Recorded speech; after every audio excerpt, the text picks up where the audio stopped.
بسم اللہ الرحمن الرحیم۔ سوال یہ ہے کہ حائض عورت کے لیے کون سے امور حرام ہیں؟ تو جواب میں آیت اللہ سیستانی فرماتے ہیں حائض پر چند امور حرام ہیں۔ وہ یہ ہیں کہ عبادات کو انجام دینا، مثلا نماز، روزہ، اعتکاف، واجب طواف، بلکہ احتیاط لازم کی بنا پر مستحب طواف، یعنی ہر وہ عمل جس کو وضو، غسل یا تیمم کے ساتھ ادا کرنا ضروری ہے، اور اگر اس طرح کے اعمال کو حائض اس قصد سے انجام دے کہ حالت حیض میں یہ عمل انجام دینا شرعاً مطلوب اور اچھا ہے، تو وہ فعل حرام کی مرتکب ہوگی۔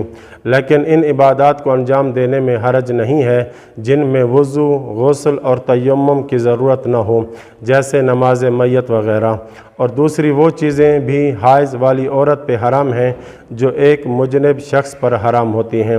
تیسری یہ کہ ہم بستری کرنا جو مرد اور عورت دونوں کے لیے حرام ہیں، خواہ صرف حشفے یعنی سپاری تک دخول ہو اور منی بھی باہر نہ آئے، حتیٰ کہ حشفے سے کم مقدار میں دخول بھی احتیاط لازم کی بنا پر جائز نہیں ہے، جبکہ دبر میں جماع کرنا اگر بیوی راضی ہو تو شدید مکروہ ہے، اور اگر بیوی کی رضامندی سے نہ ہو تو یہ حرام ہے۔ وصلی اللہ علی محمد و اہل بیتہ الطاہرین۔